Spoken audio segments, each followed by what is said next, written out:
இந்த வருஷம் 2009 யூபிஎஸ்சி எக்ஸாமில் ஃபஸ்ட் அட்டம்ப்டில் நான் குவாலிஃபை ஆயிருக்கேன். ரேங்க் 164 எடுத்திருக்கேன். நான் வந்து சிவில் சர்வீசஸ் படிக்கிறவங்க எல்லார்கிட்டையும் என்னோட மெத்தட் ஆஃப் ஸ்டடி, ஸ்ட்ராட்டஜி அதெல்லாம் நான் ஷேர் பண்ணிக்கலான்னு விரும்புகிறேன். முதல்ல டியூரேஷன் ஆஃப் ப்ரிப்பரேஷன், அதாவது எவ்வளவு நேரத்துக்கு முன்னாடி படிப்பை ஆரம்பிக்கணும். ஐடியலாக பார்த்தீங்கன்னா ப்ரிப்பரேஷனுக்கு ஒரு வருஷம் ப்ரிலிமினரி எக்ஸாமினேஷனுக்கு முன்னாடி, ஒரு வருஷத்துக்கு முன்னாடி படிக்கிறத ஆரம்பித்தா கரெக்டாக இருக்கும். ஆனால் காலேஜ் ஸ்டூடெண்ட்ஸ்லாம் வந்து என்கிட்ட கேட்குறாங்க, காலேஜில் படிக்கும் போதே என்ன படிக்கிறது, யூபிஎஸ்சி எக்ஸாமுக்காக எப்படி ஆரம்பிக்கிறது அப்படின்னு. அவங்களுக்குலாம் நான் சொல்லிக்கிற விஷயம் ரெண்டு தான். ஒன்று, செய்தித்தாளை ரெகுலராக படிங்க. இன்னொன்று, விருப்ப பாடம் தேர்ந்தெடுக்கிறத பற்றி இப்போ யோசிக்க ஆரம்பிங்க. செய்தித்தாள்னா எப்படி படிக்கணும்? செய்தித்தாள் எடுத்துக்கிட்டிங்கன்னா பேஜ் 1லேருந்து லாஸ்ட் பேஜ் வரைக்கும் ஏகப்பட்ட நியூஸ் இருக்கும். அசின்கால் ஆணி குத்துனதுலேருந்து யார் கூட ஓடி போனால் அந்த மாதிரி நியூஸ்லாம் யாருமே படிக்கக்கூடாது. முதல்ல அரசியல், இந்திய அரசியலில் என்ன நடக்குது, இந்திய பொருளாதாரம் என்ன நடக்குது, இந்தியா மற்ற கண்ட்ரியோட இருக்கிற ரிலேஷன்ஸ் எப்படி இருக்குது, விளையாட்டு செய்திகள், இந்த மாதிரி அறிவுபூர்வமான செய்திகள்லாம் படிக்கணும். சென்சேஷனல் நியூஸ்ன்றதுக்காக அதை மட்டும் படிக்கக்கூடாது. முக்கியமான செய்திகள்னு பார்த்தீங்கன்னா யூபிஎஸ்சியில் நாட்டு நடப்பு நம்மளுக்கு தெரிஞ்சிருக்கணும், இந்தியாவை பற்றி நல்லா தெரிஞ்சிருக்கணும். அதுக்காக தான் நம்ம செய்தித்தாள் படிக்கிறது. கரண்ட் அஃபேர்ஸ் அப்படின்னு சொல்லுவாங்க, தினசரி நடப்புகள், அதை பற்றி நம்ம தெரிஞ்சுக்கணும். அதுக்கு தான் நியூஸ் பேப்பர் நம்ம முக்கியமாக படிக்கிறது.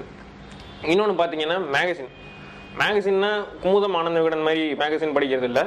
ஃப்ரண்ட் லைன் இந்த மாதிரி ஆங்கில மேகசின்லாம் பார்த்தீங்கன்னா நாட்டு நடப்பை பற்றி நல்லா டிஸ்கஸ் பண்ணியிருப்பாங்க, நல்லா கவர் பண்ணியிருப்பாங்க. இந்த மேகசின்லாம் நம்ம எதுக்கு படிக்கிறோன்னா நம்மளோட சப்ஜெக்டை பற்றி நல்லா தெரிஞ்சுக்கலாம், நம்மளோட நாட்டு நடப்பை பற்றி நல்லா தெரிஞ்சுக்கலாம். இதுக்கு வந்து மேகசின் ரொம்ப இம்பார்ட்டண்ட். காலேஜில் படிக்கிறவங்க டைம் இருந்தால் மேகசின் படிங்க. ஆனால் நியூஸ் பேப்பர் படிக்கிற பழக்கத்தை இப்போலேருந்தே வளர்த்துக்கோங்க. ஏன்னா யூபிஎஸ்சி ப்ரிப்பரேஷனில் ஆரம்பித்த அன்னையிலேருந்து இன்டர்வியூ முடிகிற அன்னைக்கு வரைக்கும் நீங்கள் நியூஸ் பேப்பரை கண்டிப்பாக டெய்லி படிக்கிற மாதிரி இருக்கும். ஓகேவா? அடுத்தது வந்து விருப்ப பாடம். ஆப்ஷனல் சப்ஜெக்ட்ஸ்னு சொல்கிற விருப்ப பாடத்தை தேர்வு செய்கிறது எப்படி? ஆப்ஷனல் சப்ஜெக்ட்ஸை வந்து கரெக்டாக தேர்வு செஞ்சிட்டிங்கனாலே போகிறோம், நீங்கள் பாதி கிணற தாண்டின மாதிரி. எல்லாருமே கவனிக்காமல் விடுற முக்கியமான விஷயம் வந்து பார்த்தீங்கன்னா இந்த விருப்ப பாடம் தேர்வு செய்கிறது. விருப்ப பாடம் தேர்வு செய்கிறதுன்றது நம்ம கல்யாணம் பண்ணிக்கிற மாதிரி. கல்யாணம் பண்ணிக்கிட்ட அப்புறம் நம்ம யோசிக்கக்கூடாது, ஐயோ இதோட பெட்டராக பண்ணியிருக்கலாமோ அப்படின்னு. அதனால் தேர்வு செய்யும் போதே ப்ராப்பராக பார்த்து தேர்வு செய்யணும். விருப்ப பாடம்னா என்ன? யூபிஎஸ்சியில் மெயின் எக்ஸாமினேஷனில் 2 விருப்ப பாடங்கள் தேர்வு செஞ்சு நம்ம எழுதணும் எக்ஸாமாக. சப்ஜெக்டெல்லாம் பார்த்தீங்கன்னா அக்ரிகல்ச்சர்லேருந்து ரஷ்யன் லிட்ரேச்சர் வரைக்கும் எல்லா சப்ஜெக்டும் இருக்குது.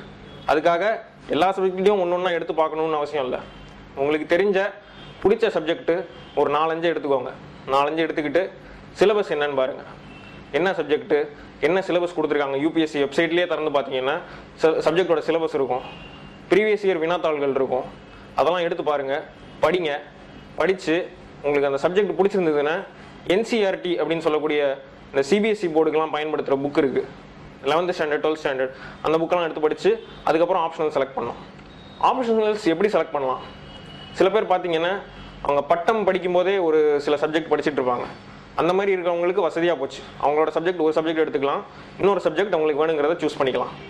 இப்போ முக்கியமாக பார்த்தீங்கன்னா மக்கள் நிறைய பேர் படிக்கிற பாடங்கள்லாம் பார்த்தீங்கன்னா history, geography, sociology, public administration, political science, psychology, இந்த மாதிரி சப்ஜெக்ட் தான். அதனால் இன்ஜினியரிங் மாணவர்ஸ்லாம் நான் வந்து அவங்க சப்ஜெக்ட் எடுக்கக்கூடாதுன்னு சொல்ல. இன்ஜினியரிங் மாணவர்ஸ்க்கெலாம் கூட ஃபிசிக்ஸு, கெமிஸ்ட்ரி, பயாலஜி, இந்த மாதிரி botany, zoology, mechanical engineering, chemical engineering, இந்த மாதிரி சப்ஜெக்ட்லாம் கூட இருக்குது.